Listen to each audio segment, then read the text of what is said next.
खुश आमदीद एक बार फिर आपकी खिदमत में मौजूद हैं और आप देख रहे हैं रहमत रमज़ान की ये रूह परवर नशरियात। इफ्तार के बाबरकत लम्हात में चलते हैं उस सेगमेंट की जानिब जिसमें हमारे बहुत ही प्यारे मुफ्ती मोहम्मद इसाक मदनी साहब आपके सामने अल्लाह के नबियों में से किसी एक नबी का तस्करा करते हैं। गुजरे हुए कल में हज़रत नूह अलैहिस्सलाम का इन्होंने तस्करा किया। चूँकि तस्करा या वो वाक़यात या गुफ्तगू थोड़ी तवील थी तो आज उसी का दूसरा हिस्सा पेश करेंगे। जी मुफ्ती साहब। बिस्मिल्लाहिर्रहमानिर्रहीम। हज़रत नूह अलैहिस्सलाम के बारे में हमने जिक्र किया था कि आपने अपनी कौम को 950 साल तबलीग की है और आपकी उम्र मुबारक बाद रिवायात के मुताबिक 1050 साल और सैयद आला हज़रत रहमतुल्लाहि तआला अलैह के कौल के मुताबिक 1600 बरस आपकी उम्र मुबारक हुई है। अच्छा, तो 950 साल में आपके तीनों बेटे हैं और घर वालों के अलावा 80 अफराद ने फ़कत इस्लाम कबूल किया। ठीक है। अल्लाह तबारक व तआला ने जब आपको हुक्म फरमा दिया कि अब ये लोग ईमान लेकर नहीं आएंगे और इन पर अब आज़ाब नाजिल होगा, तो अल्लाह ताला ने आपको फरमाया कि आप कश्ती बनाइए।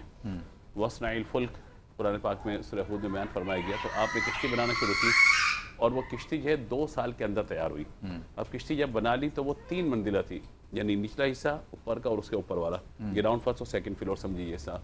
तो निचले हिस्से के अंदर आपने हशरातुल अर्थ को रखा, ऊपर हिस्से के अंदर चौपाए रखे, हर चीज़ का नर और मादा जोड़ा रखा और उसके ऊपर सबसे बुलंद मंजिल पर आप और आपके जो मुत्तबईन थे वो वहाँ पे तशरीफ़ फरमा थे। सही। अब ये किश्ती जो है जब बना रहे थे आप, तो कौम के सरदार आते थे, कहते थे कि आप ये क्या काम कर रहे हैं?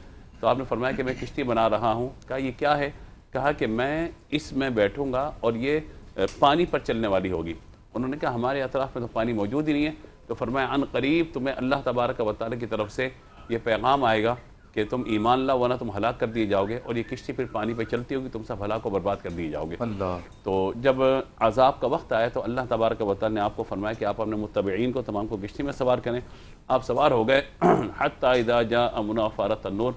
तो आपके लिए हुक्म ये था कि जब तन्नूर में से, जो रोटी लगाने का तन्नूर होता है, उसके अंदर से जब पानी निकलना शुरू हो जाए तो आप समझिए कि आज़ाब के आसार ज़ाहिर हो गए। तो पानी इस तरह निकला कि ज़मीन से भी निकला। बाद ने फरमाया कि तन्नूर से मुराद ज़मीन से पानी का निकलना है और आसमान से भी पानी का नासिल होना है। 40 साल तक मुसलसल बारिश होती रही। अच्छा, 40 साल तक ज़मीन से भी पानी निकलता रहा, ऊपर से भी आसमान से पानी आता रहा। अच्छा। तो बिल्कुल तहस नहस जो है वो सारा मामला हो गया। हम समझ सकते हैं कि हमारे शहर कराची के अंदर जब बारिश आती है और पानी जब आ जाता है और ज़्यादा बारिश में जब ज़्यादा पानी आ जाता है तो क्या हालत हो जाती है हमारी। एक बारिश के अंदर हमारा ये मामला, तो वहाँ पे 40 दिन तक ज़मीन से भी पानी निकल रहा है और आसमान से भी पानी आ रहा है। तो आप अंदाज़ा लगे कि क्या सूरत हाल बनी होगी वहाँ पर। तो सब के सब हलाक और बर्बाद हो गए। कश्ती के अंदर आप तशरीफ़ फरमाते तो अल्लाह तबारक व तआला ने उस कश्ती को महफूज रखा। और ये भी रिवायत के अंदर है कि काबतुल्लाह शरीफ को भी आसमानों पर उठा लिया गया था। अच्छा। और सिर्फ एक पहाड़ मौजूद था जिसको पहाड़ जूदी कहा गया। वो कदीम पहाड़ था, अल्लाह ने उस पहाड़ को सलामत रखा क्योंकि कश्ती ने वहाँ पे जाके ठहरना था। 10 रजब को आप सवार हुए किश्ती के अंदर और 10 मुहर्रम को 6 महीने के बाद वो कश्ती चलती रही यहाँ तक कि जूदी पहाड़ पर जाकर ठहरी। और उसके बाद अल्लाह तबारक व तआला ने ज़मीन को बिल्कुल खुश्क फरमा दिया और फिर ज़मीन पर आपने एक बस्ती बनाई और उसमें आपके जो लोग थे वो आबाद हुए और अल्लाह तबारक व तआला ने फिर आपकी नस्ल को जारी रखा। तो ये वाक़या हमें बताते हैं, मैंने इख्तिसारन बिल्कुल खुलासतन आपके सामने जिक्र किया ताकि एक पैगाम के तौर पे बात पहुंच जाए कि बाद औक़ात आसमान से आने वाला पानी या ज़मीन से निकलने वाला पानी ज़रूरी नहीं कि रहमत ही हो, बाद औक़ात अल्लाह का अज़ाब भी होता है।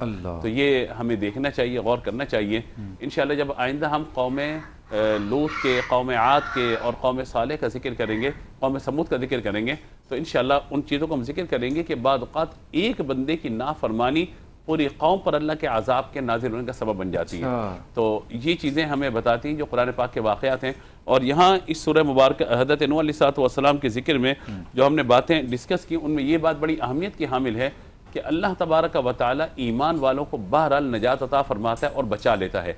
दूसरा ये है कि आपने हर जोड़ा रखा, यानी नर व मादा का जोड़ा रखा और उसी से फिर अल्लाह तबारक व तआला ने आगे चीज़ों को जो है रवाना फरमाया कि अगर तुम्हें किसी मूज़ी जानवर, ख़ास तौर पर सांप और बिच्छू का डर हो तो तुम यूँ कहो सलामुन अला नूहिन फिल आलमीन। अच्छा। अल्लाह तबारक व तआला ने हज़रत नूह अलैहिस्सलाम पर जो सलाम को नाजिल फरमाया तो ये मुआहिदा था उन मूसी जानवरों का नूह अलैहिस्सलाम से कि वो किसको तकलीफ नहीं पहुँचाएंगे। तो ये अल्लाह ताला ने कायनात के निज़ाम को चलाना था और सिलसिले को चलना था आगे। तो ये हज़रत नूह अलैहिस्सलाम का जिक्र खैर हमने करने की सआदत हासिल की। قرآن کی 10 صورتوں میں آپ کا ذکر ہے، واہ۔ لیکن ہم نے کوشش کی کہ کل اور آج کا ملا کے 10 منٹ کے اندر وہ ساری گفتگو کو کیا سمیٹ بات، کر بہت خلاصتاً جو ہے لوگوں کے سامنے پیش کر سکیں۔ اللہ تعالیٰ ہم سب کو عمل کی توفیق عطا بہت خوب مفتی صاحب، بہت خوب، انشاءاللہ کل ایک اور اللہ کے نبی کا تذکرہ کریں گے۔